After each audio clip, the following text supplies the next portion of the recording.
Hello guys, आज हमारे word का है पार्ट थर्ड। तो आपको पता है कैसे चलाना है वर्ड। डबल क्लिक करोगे आपका वर्ड चल जाएगा। तो ये हमारा आज तीसरा ग्रुप की बारी है, पैराग्राफ। तो सबसे पहले हम इसके लिए पैराग्राफ लिखेंगे। तो पैराग्राफ अगर टाइम लगेगा तो हम इसका एक फार्मूला है, RALD। और जितनी भी आपको चाहिए, जैसे मेरे को 50 चाहिए, एंटर कर दिया। अब ये आ गए 50। अगर कोई दूसरा बंदा देखे और उसे कैसे पता चलेगा कि 50 पैराग्राफ से 50 सेंटेंस मतलब लिखे हुए हैं, मतलब 50 है इसके अंदर। जैसे वन यहाँ पे, यहाँ से लेके 1 2 ऐसे गिनने बैठेंगे तो इससे अच्छा पैराग्राफ के अंदर आता है बुल्ट्स। बुल्ट्स लगा दोगे। पहले सबसे पहले इसको पूरा सेलेक्ट कर लेना है। Ctrl+A करोगे तो आपका पूरा सेलेक्ट हो जाएगा। फिर आपको बुल्ट सेक्शन पर जाना है, दबा दोगे तो पूरे में बुल्ट लग जाएगी। अब आप यहाँ से गिन सकते हो, ठीक है। इसके बाद आता है, आपको हटानी है तो वापस सिलेक्ट करो और इसे बंद कर दो। तो ये होता है तरीका। अब इसके बाद आता है नंबरिंग। तो अब जैसे बुल्ट में भी ये है कि एक पॉइंट बन जाते हैं, उसे भी गिनने में टाइम लगता है। तो इसका एक सिंपल सेशन आता है नंबरिंग। इसे भी Ctrl+A करोगे तो सिलेक्ट हो जाएगा। इसके बाद ये नंबरिंग है, ऑप्शन है, इसे दबाओगे तो नंबर आ जाएंगे। अब जैसे यहाँ पे 1 है, ये 1 है। देखो मैं आपको दिखाऊं, ये जो है ना, जिस मैंने सिलेक्ट कर 1 है और 50 नीचे करोगे, स्क्रॉल करोगे, ये रहा 50। ये जो लाइन है ना, ये 50 थी। तो ये होता है नंबरिंग। और ये जो है ना, पैराग्राफ के अंदर तीसरा, इसे कहते हैं मल्टी लेवल लिस्ट। तो ये जो तीनों को मिलके, ये 1 2 और 3 को मिलके बनते, जैसे इसे Ctrl+E करेंगे, Ctrl+A इसे बंद कर देंगे। अब Ctrl+A करके मल्टी लेवल लिस्ट को दबाओगे तो सारा ऑप्शन आ जाएगा। जैसे मैंने इस टाइप का लगा दिया, देखो ऐसे आएगा आर्टिकल 1 2 3 4 5 6, मतलब इन तीनों का मिक्स आएगा, ठीक है। इसके बाद आता है आपका अलाइनमेंट। अलाइनमेंट होता है कि लेफ्ट राइट सेंटर, ठीक है। तो अब हम आपको अलाइनमेंट आएंगे। सबसे पहले सारा सेंटेंस के पर ले आते हैं। इसका जो डिफ़ॉल्ट रहता है ना, इसका अलाइनमेंट वो रहता है लेफ्ट, और इसको इसकी शॉर्टकट भी है Ctrl+L। और ये होता है बीच में लाने के लिए Ctrl+E सेंटर टेक्स्ट। तो आप जैसे इसको Ctrl+A करोगे, पूरा सेलेक्ट करके जितना भी आपको चाहिए, अब इसको करोगे तो पूरा सेंटर में आ जाएगा। ऐसे बराबर नहीं रहेगा, मतलब लाइन, ठीक है।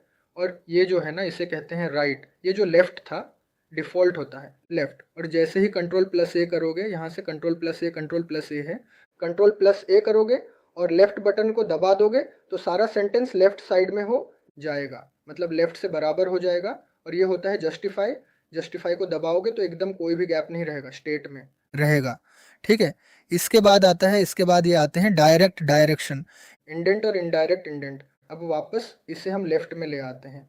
ये पता है क्या काम आते हैं। ये जो लेफ्ट कॉर्नर में मूव कर रहे हैं ना, इसका मतलब है कि पूरा लेफ्ट ले जाना। और राइट में है, Ctrl+A करोगे, सेंटेंस को इस साइड मूव करोगे, इसको पूरा सेलेक्ट कर लेना कंट्रोल से। इसको करोगे तो ये पूरा सेंटर में, मतलब राइट साइड आता रहेगा। लेफ्ट में करोगे तो वापस Ctrl+E दबा के, यहाँ से इसको दबाओगे तो वापस अपनी जगह पे आ जाएगा, मतलब लेफ्ट और राइट, डायरेक्ट और इनडायरेक्ट इंडेंट, ठीक है। इसके बाद आता है आपका सॉर्ट। सॉर्ट क्या काम आता है, सबसे पहले हम इसको वापस अपने इस पे ले आते हैं, ठीक है। जैसे अपनी जगह पे आ चुका है, इसे बोल्ड कर लेते हैं। अब हम बताएंगे आपको ये शॉर्ट शॉर्ट क्या काम आता है। कि आपने देखा है कि 1 2 3 4 5 6 7 8 9 10, तो उसका रिवर्स रिवर्स कर देना, ठीक है। तो यहाँ पैराग्राफ है टेक्स्ट। तो एक तो ascending order, descending order text है, टेक्स्ट होता है। अगर यहाँ पे मैंने टेक्स्ट है ये लिखा हुआ, तो टेक्स्ट पे सेलेक्ट करोगे। अगर नंबर लिखे होते, नंबर पे अगर डेट लिखी होती तो आप डेट पे सेलेक्ट करते। अब मेरा टेक्स्ट है तो टेक्स्ट को सेलेक्ट करेंगे, पैराग्राफ लिखा हुआ है। और कुछ लिखा होता तो हम देखते यहाँ पे पैराग्राफ है, तो पैराग्राफ को सेलेक्ट रहने देंगे। अब असेंडिंग ऑर्डर में डिसेंडिंग कर दूंगा, करोगे, देखो देखो ऊपर से नीचे आ जाएगा, उल्टा हो जाएगा, ठीक है। वो बात होती है, पर फंडा ये है कि इसे पूरा सेलेक्ट करके करोगे ना, जब भी सारी कमांड यूज आएगी। अब वापस Ctrl+C करो। अब मेरे को वापस ही करना है, वापस शॉर्ट पे जाओ, पैराग्राफ टेक्स्ट असेंडिंग ऑर्डर पे क्लिक करते हो तो असेंडिंग ऑर्डर पे आ जाएगा, ठीक है। इसके बाद आता है लाइन एंड पैराग्राफ। प्लीज आपको बताता हूँ मैं पहले। जैसे अब ये पेज है, मेरे को यहाँ पे एक पैराग्राफ दे लेता हूँ, PRALE एंटर करूँगा, ये पैराग्राफ है। अब मेरे को इसमें ज़्यादा स्पेस चाहिए, लाइन पैराग्राफ स्पेस पे जाओगे, ये ऐसे 1 1.0 एकदम कम होता है। डिफ़ॉल्ट इसका 1.15 ही रहता है। इसके बाद जितनी भी बढ़ानी चाहो ऐसे बढ़ा। सकते हो, ठीक है। ऐड स्पेस बिफोर पैराग्राफ तो ज़्यादा हो जाएगा, अगर आप रिमूव स्पेस आफ्टर पैराग्राफ को दबा दोगे तो कम हो जाएगा, ठीक है। अगर आपको और भी ज़्यादा करना है लाइन, ये लास्ट लास्ट वाले को दबाओगे और जितनी भी आपको चाहिए बिफोर एंड आफ्टर में मेरे को बिफोर चाहिए, तो मैंने ये कर दिया। ओके करोगे, देखो कितना सेंटेंस जितना दूर जा सकता है, ठीक है। ये होता है। इसके बाद आता है, इसके बाद आता है ये शैडो।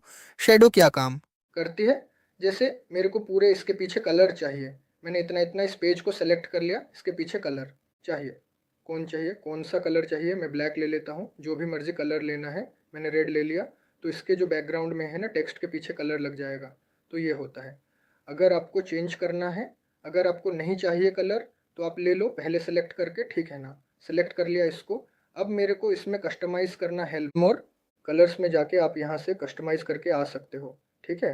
और इसके बाद आता है बॉर्डर, तो बॉर्डर लगाने के लिए हमें इसे वापस सेलेक्ट करना है, जैसे मेरे को इस वन पेज पे ही बॉर्डर लगाना है, तो बॉर्डर पे क्लिक कर दूंगा और इसमें आ जाएगा bottom border, top border, left border, right border, no border, all border, outside border, inside horizontal border, inside vertical border, ठीक है। तो हमें ONL पे लगा देना है, तो अगर इसमें वर्टिकल लग रहा हो, हॉरिजॉन्टल नहीं लग रहा, ठीक है, तो आप देख सकते हैं लग गया। और इसके आगे हम बताएंगे आपको अगले पार्ट में। तब तक के लिए लाइक शेयर सब्सक्राइब ज़रूर से कर देना इस चैनल को।